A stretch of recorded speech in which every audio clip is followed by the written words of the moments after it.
Bom pessoal, saudações a todos. Esse é o canal TBA, Teologia, Bíblia e Apologética, dando continuidade aí mais uma série falando sobre liberalismo teológico. Falamos no vídeo realmente anterior, né, a respeito de Friedrich Schleiermacher, o pai do liberalismo, e dando continuidade aí mais um tema que é de bastante relevância para os dias atuais. Antes de adentrarmos para esse assunto, gente, eu gostaria de falar com vocês sobre dois pontos importantes. Primeiro, é quanto à divulgação realmente do canal. Né? Nosso principal objetivo realmente nesse canal é estar transmitindo verdadeiramente o Evangelho de Cristo. Né? Como vocês podem ver, a maioria dos temas que a gente expõe nesse canal é de caráter realmente apologético, né? Em relação à defesa do Evangelho de Cristo. Vocês dando like, comentando, compartilhando, isso a plataforma na verdade vai entender que esse conteúdo está sendo visto, né, e no mesmo tempo divulgado, e ele vai entregar na verdade a mais pessoas para que esse evangelismo, eu diria, seja mais divulgado, né, nessa plataforma. Então vocês podem compartilhar, fique livre para baixar, fique livre para vocês fazerem o que vocês quiserem em relação a essa plataforma, tá, gente? O segundo ponto que eu gostaria, na verdade, de comentar mais uma vez quanto à importância, né, de se conhecer o liberalismo teológico.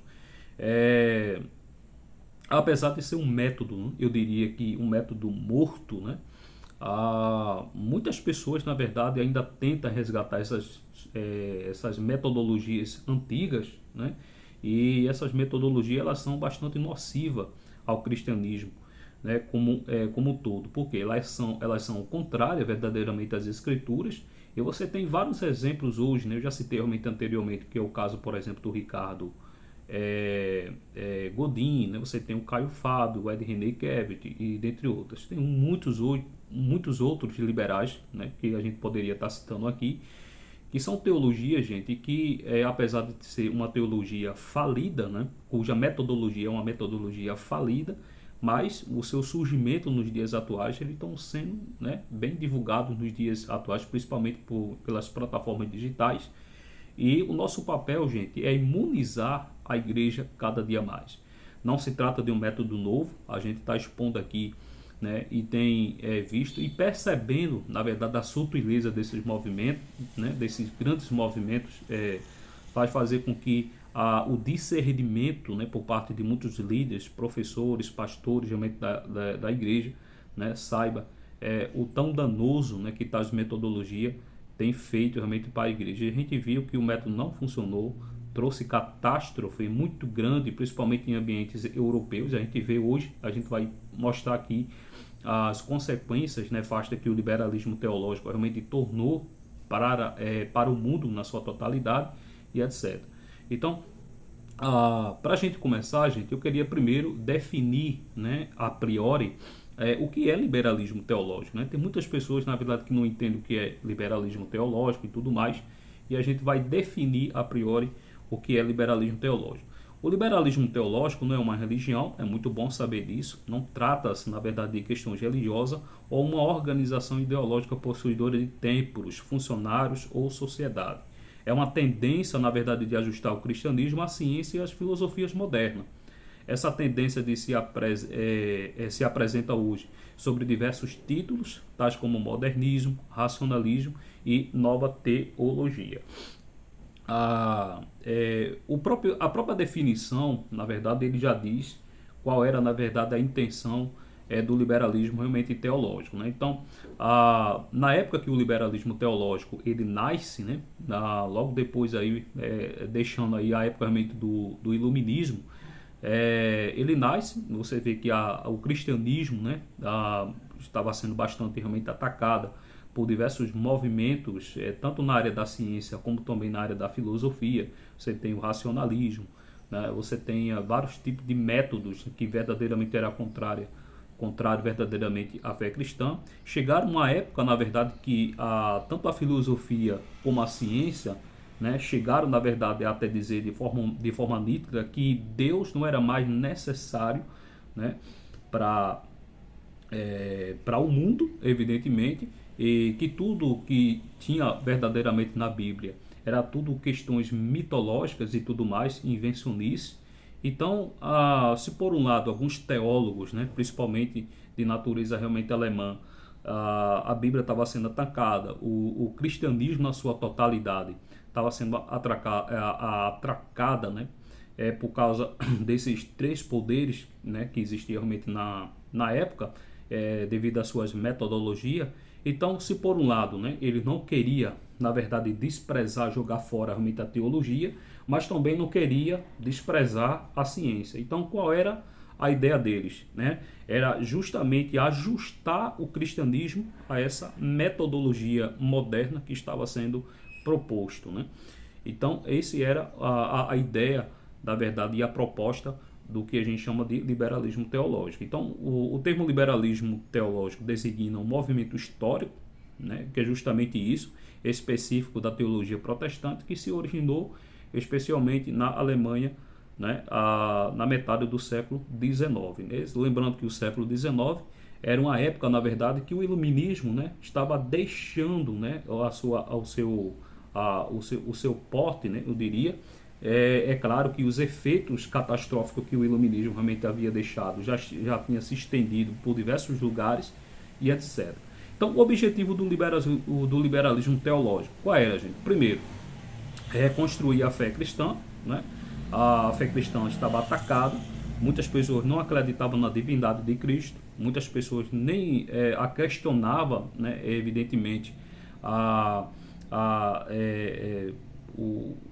divindade, na verdade, de Cristo, questionava, na verdade, os milagres, questionava a inspiração bíblica. Então, milagres, para a metodologia realmente da época, era coisa completamente irracional, né?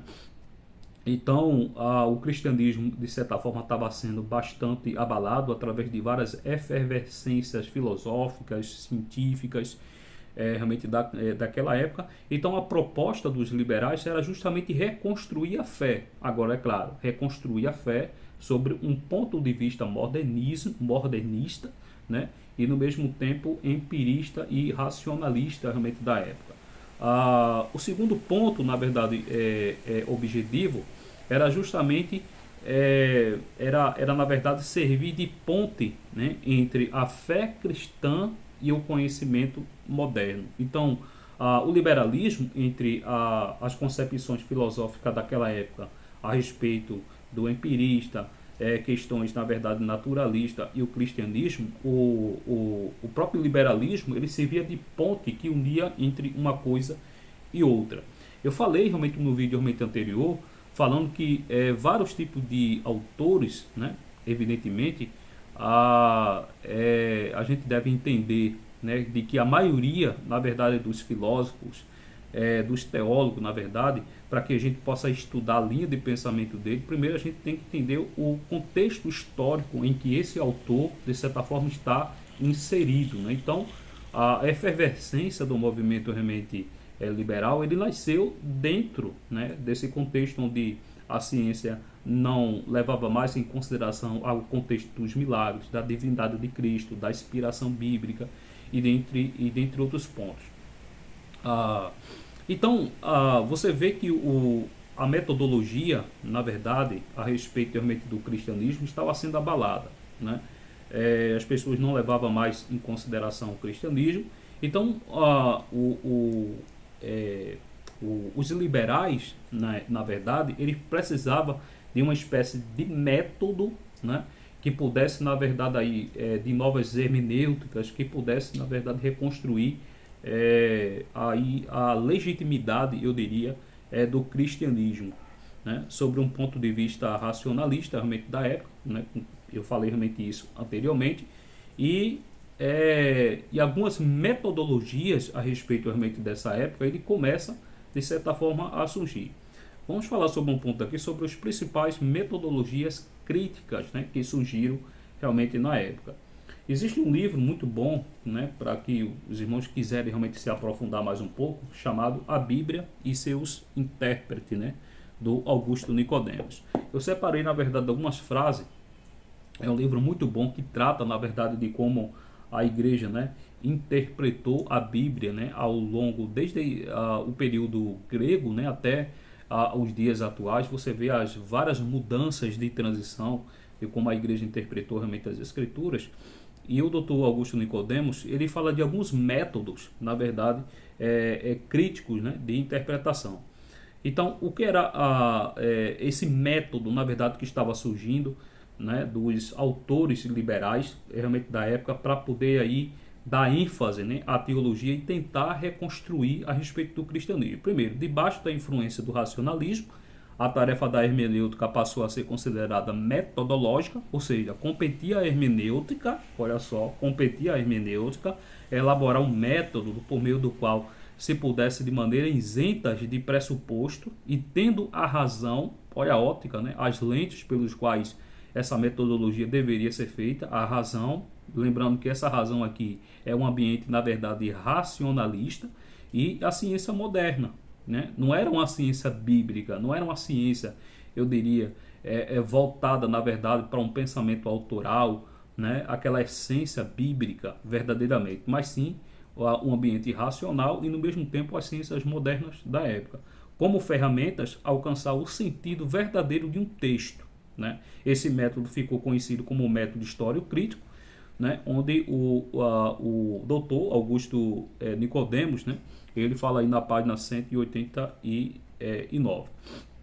O método histórico-crítico, né, nasceu aí num período aí do século XVII, debaixo da influência do iluminismo.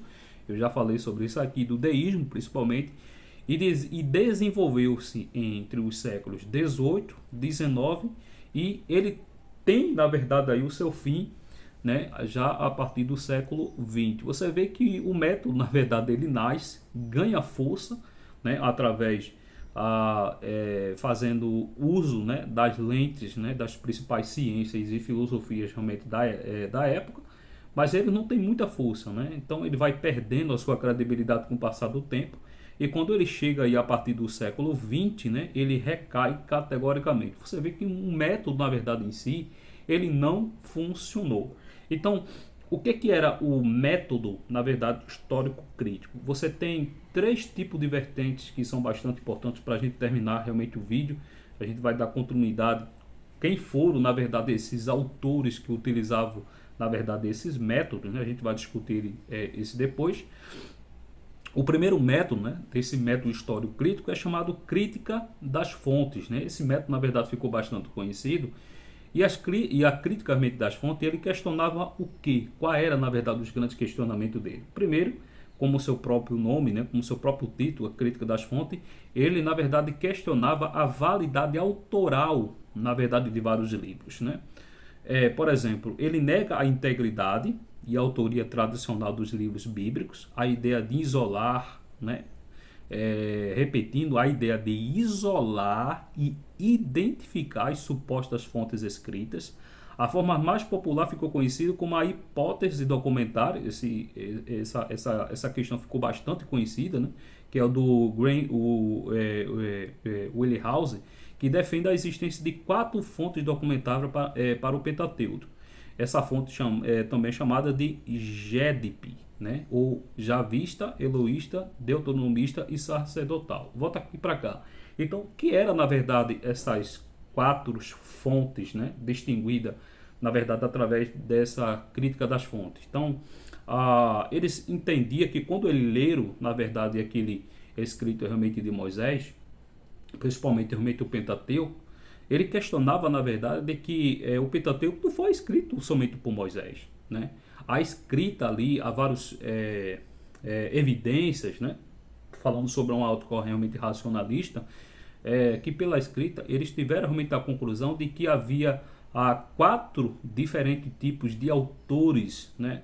Lembrando que a primeira, na verdade, eu acho que o primeiro, o primeiro e o segundo capítulo, né, você muda realmente um tom de voz do pensamento autoral, né? O primeiro, por exemplo, capítulo, ele utiliza aí a metodologia eloísta, a suministrar da memória, e depois a javista.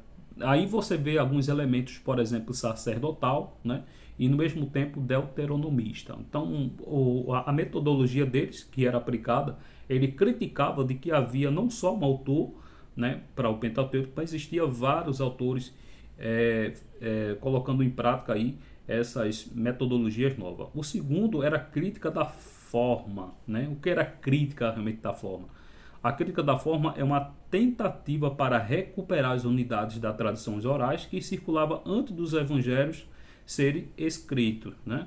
Conforme está aí definido pelo Norman Chaplin, né? Que ele é PhD, na sua enciclopédia, na página 992. Geralmente é essa definição da crítica da forma. Então, o que era a crítica da forma? Né? Com a investigação vai mais além do que a crítica das fontes e ocupa-se com a pré-história das fontes escritas que se opuseram ao texto. De acordo com as críticas das fontes, boa parte dos livros que compõem o Novo Testamento e o Antigo e Novo Testamento em sua forma final, o resultado é um processo de coleção, né? Observe o seguinte, é um processo de coleção, edição, harmonização de traduções antigas, fontes anteriores, escritas e orais. Qual era a tentativa, na verdade, da crítica da forma? De que o texto que chegou realmente até nós, né, ele, na verdade, foi uma trajetória, na verdade, de várias edições, adaptações, de outras fontes. A Bíblia, na verdade, que chegou realmente até nós, segundo as críticas dele, é que esse pensamento não vieram só do pensamento autoral, mas eles vieram através do pensamento, né, da cultura realmente de sua época, onde existia vários mitos, várias lendas. Então eles pegaram, na verdade, essas lendas através de princípios orais e eles adentraram esses elementos ao contexto bíblico, né? Não tem nada de inspiração, né? Essa era a crítica, eu diria que a crítica da forma. Então esse texto, para chegar até nós, ele passou por adaptações, edições, né? Através de várias fontes, de diversos tipos de copista e tudo mais, né? E você tem alguns principais defensores. A gente vai trabalhar, gente, com outros, né? Inclusive no próximo vídeo, sobre quais, né, autores, eu diria, dessa teologia liberal que utilizaram, né, esse tipo de movimento. Você tem os principais defensores desse método, que é o alemão Hermann Gunkel. No Novo Testamento destaca-se, por exemplo, o Karl Schweidmit, né? Não sei se estou pronunciando certo. Você tem o Martin de Bellio e o Rudolf Bultmann, né? E por último, a gente vai tratar um pouquinho sobre a crítica da redação, né? O que é a crítica, na verdade, da redação? Trata-se do método que investiga a teologia dos pensadores na época de sua escrita, como escriba, editores, colecionadores, trazendo evidências que o pensamento teológico de sua época era apenas frutos de ideias do pensamento autoral e cultural e não do divino. Ele tinha uma certa relação, na verdade, aí com a crítica realmente da forma, mas a crítica da redação, ele passa, na verdade, a ser uma espécie, na verdade, de método, né, que ele investigava, na verdade, essa situação, esses ambientes, e eles simplesmente faziam uma espécie de redação com base, na verdade, no seu pensamento teológico de sua época, né?